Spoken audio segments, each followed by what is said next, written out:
It's week 2 of the playoffs. I'm Mackenzie Schenk from NJ.com. This is Pat Lanny and Andrew Coop, our football reporters. We're going to talk about 7 players who are making a huge impact this season. These are the guys you have to see before the season is over.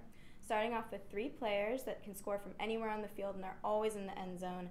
Andrew, what can you tell us about Piscataway's Juwan Jackson, Somerville's Jalen Dabney, and Red Bank Catholic's Steve Lubisher? You said it, touchdowns and big play capability. We'll start with Juwan Jackson. 23 touchdowns, 1,100 rushing yards, 13 yards per carry. Anytime he's got the ball in his hands, he can make a big play. Same with Jalen Dabney, quarterback for Somerville. 48 total touchdowns, over almost 3,000 yards of total offense. And same with Steve Lubisher, 60 passes, 19 yards per completion, 17 touchdowns, able to run as well, 263 rushing yards and 5 touchdowns. Anytime these guys have the ball in their hand, they can make magic happen. Next, we have 2 running backs from South Jersey, Wade Inge of Williamstown and Johnny Martin from Highland. Pat, what makes these running backs so impressive? What I like most about these guys are they're program guys that are really helping their teams excel. Highland came in, not a lot of historical success.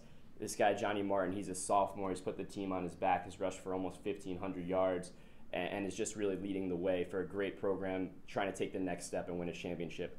Williamstown, same exact thing. Undefeated, rolling through their schedule. They look really good. And when Inge was a freshman, he actually lost in the state final. Now he's trying to win it. Look for him to lead the way again. Another guy who has been at the heart of his team is Newton's Jimmy Harding. Andrew, what is so impressive about this two-way lineman? He talks enough about the quarterbacks and running backs. Let's show the guys in the trenches some love. Jimmy Harding, the offensive line is where Newton has much of his success. They have 2,000-yard rushers. Has really been a staple of the Braves' offense. Defensively, 8 sacks, had a huge blocked field goal in Week 0 against Lenape Valley. This is a guy and an offensive line overall that has really paced Newton to try and repeat as a sectional champion. All right, well, we've talked about all the skilled positions. Now we're going to move on to kickers. Pat, tell us a little bit about Seton Hall Prep's Zach Hoban.